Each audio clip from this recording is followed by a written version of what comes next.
In this video, I just want to go through some of the history that Krishnan does in chapter one. Again, the rise of autonomous weapons. It goes way back. I mentioned in a previous video about Chapek and the RUR, Rossum's Universal Robots, right? But we can push back further to Frankenstein. If you want to call Frankenstein a kind of robot, well, Frankenstein's monster, that is. Frankenstein was the scientist. Frankenstein's monster, is that a robot? Kind of in a sense, right? But assembled in parts so that the Frankenstein's monster could react to the environment, and it went off and did things and got out of control. But this idea of something that seems to be sort of like us, but not like us, but out of control, this goes way back to the Greeks. You can find it in Homer, you can find it in the standard Greek myths. There's lots of creatures that are kind of human-like, but there's with a key difference, namely they're human-like in that they have speed and strength, sometimes either like ours or many times more, and so they're completely dangerous and threatening to us. And we win. How do we win? Well, we don't always win, but when we do win, we win through our intelligence. So the Greeks is full. Their myths are full of creatures that are kind of like robots in a sense. But they lack intelligence. And so lots of Greek stories are the human being, we don't have big teeth, we don't have claws, we don't have great power, we're weak, we get cold at night, we can get hypothermia and die easily. We're, pretty pathetic in some ways, but we got this, and that's what enables us to win. And of course, like typical Greek thing is that enables you to win, and that also gets you into a lot of trouble. This notion of the idea of the robot as a danger is it's centuries old. Well, let's just jump a whole pile. Speaking of centuries, we'll jump a whole pile. Leonardo da Vinci, of course, no doubt you've heard of him, an amazing fellow, Renaissance figure, and he supposedly was very interested in building robots that ran on pulleys and gears. So he was clearly, mechanical engineer of sorts, and a painter. He's the queen. Whenever you think of the Renaissance man, right, the guy who knows everything, you think of a guy like Da Vinci. So he, one minute he's painting the Mona Lisa, and the next minute he's designing various kinds of robotics. And of course, he worked a lot, and he had a lot of military designs too. He designs tanks and trebuchets and advancements on all these kinds of things. But he supposedly came up with a design for a robot. Now, I don't think he ever really built it. A number of his plans, we don't have the full plans, but some of them we don't think he built, but using modern techniques to build, although trying to do it within the limitations of the material. So trying as best we can to build something that Da Vinci, the craftsmen and women of the time would have been able to build in Da Vinci's time. It seems that some of these things worked. So quite fascinating. The robot, you can look that one up. There's all kinds of modern reconstructions of what we think that it would have looked like if he'd have been able to, well, part of it was getting the money to do this, right? So he always had to look for benefactors, and not everybody who was interested in defending a city would spend a lot of money building a robot knight. That the most it could do, I think his robot knight could move its arm and maybe raise a visor. Well, it's not going to defend you against a marauding army, so you're not going to pour your money into that. But you can look that up. There's some fascinating stuff, well, endlessly fascinating when you bring up Da Vinci. So a couple of years later here, and as we sort of spin the wheel of time, the 1700s was sometimes people call it a golden age of the automaton, right? People became very fascinated, especially in the idea of machines that could just do things. Now, they were small things, like building, like a little statue that could drink water. Like, people were fascinated with animal automata, like, ducks that could drink, or a little thing that could swim, or whatever. Is it really swimming? Well, it would move through the water, and it would look like it could swim. There was also a lot of forgeries, like they would get somebody very small who could fit inside a box, and then they would move levers, and they would call it a chess machine. And so there was a lot, but the point is there was a lot of interest at the time in the automata, and you find it even in Descartes, where he references this in the beginning of the Meditations, when he says, he looks out the window and he's not sure if they're real people out there, or if they're just suits and jackets and things on automata. So he too was aware of it. Why? Is because the notion of the mechanization of the biological was in place. That the notion of the biological, as in the Aristotelian mechanics. Now I'm simplifying a lot here, but the Aristotelian mechanics wasn't really a mechanical system. That is, that everything in the universe operated on desires and emotions and unconscious desires, not all conscious, and even your like a body, a physical body, was driven by a soul, right? In order for it to be breathing and pumping blood, well, he didn't know about pumping blood, but for all of its like the movement of the chest for respiration, he would have known a bit about that. Didn't really know why, but all these things, reproduction, digestion, all these kinds of things, that was powered by a soul. So it wasn't really quite a mechanical system. But now that we have, mechanical systems, and so when people were like, hey, my body is a mechanical system, well, maybe I can build something that can duplicate what my body does. So it's not surprising that with the rise of certain kinds of philosophical perspectives on biology as mechanical, that you get the rise of this fascination with trying to make machines that look like bodies. So again, metal ducks that drink water. All right, so skipping again, this fascination, and this stuff just gets more complicated, right? It's the standard historical response of, well, we can't do it now, but look where we were 200 years ago compared to where we are now. Think about where we'll be in 50 years. And again, me and my pre-internet brain, like what I can do with a computer now, 25 years ago, not at all. Okay, so 1900s we get, what really comes in is this notion of a programmable computer, right? And again, I'm not saying that there were computers in the strict sense of the term, but the basic ideas were there. Calculating machines were there. And Charles Babbage, had the design, sometimes different machines in mind, the analytical engine, the difference engine. You can look all this up, but these were basically machines that could calculate. Well, many years, Leibniz had ideas for machines. So the idea of encoding was becoming more and more sophisticated, but the idea of encoding was old, like hundreds of years ago. Leibniz, prior to this, the great philosopher Leibniz had the idea of encoding. You could, with just a 0 and a 1, even Francis Bacon had the same idea. With a 0 and 1, you could code up all the information you wanted to.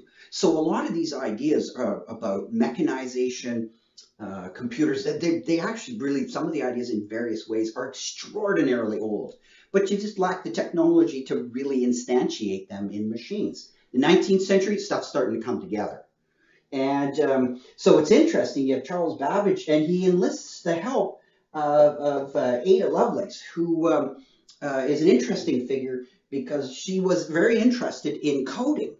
And sometimes some people call her like the world's first computer programmer. In some ways she was. So she seems to have a role in the development of the idea of a punch card. Now, most of you would be way too young to think about punch cards and computers, and believe it or not, I'm a little too young for that. But I do know some people that are a little bit older than me that program computers with punch cards. You can look that up, but it's just another, instead of a keyboard of entering what you want the computer to do, you would have a card that had little holes in it, and you would slide that into a card reader in the machine, and the machine would read those holes and interpret them, right, in the way that it interprets your keystrokes.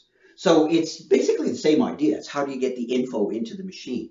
Well, this was, Ada Lovelace had a great role with that. And as a matter of fact, if you think, I've heard that name, Lovelace, where have I heard that name? Well, Ada Lovelace was the one who said, well, a computer, like the machine is only going to know as much as we program it to know. So she said, that's the limitations on it. So the machine can do all kinds of stuff, which is really cool. We can program it to do ever more stuff and more stuff. Very interesting, but don't get too carried away and anthropomorphize it like that. We're creating life or whatever. We're not Victor Frankenstein or whatever. We're just creating machines that can take increasingly more complex instructions. And why does her name pop up? She's that criticism of machines only know as much as they're programmed is a criticism that Alan Turing addresses in his classic 1950s paper that I talked about in a previous video. So the Lovelace objection. So it was taken seriously enough that Turing was like, I got to do something about this problem. So she, an interesting historical figure and well worth studying in terms, and was quite a specialist in a lot of areas. So pretty interesting person to read about. Okay, anyways, on to a little later, we get the electronics genius Nikola Tesla. Right? You probably heard the term Tesla. Scientist, very interesting guy, inventor, real genius type. A little bit of an unorthodox fellow too in a variety of ways, but he introduces radio-controlled objects. So now it's gone from just simply inputting information directly physically by contact to the ability to control things and have some kind of remote control. And remember, something that's remotely controlled isn't necessarily autonomous, but it's certainly another major step on the way to creating autonomous entities. Okay, so that's a lot of centuries to just sort of blow over.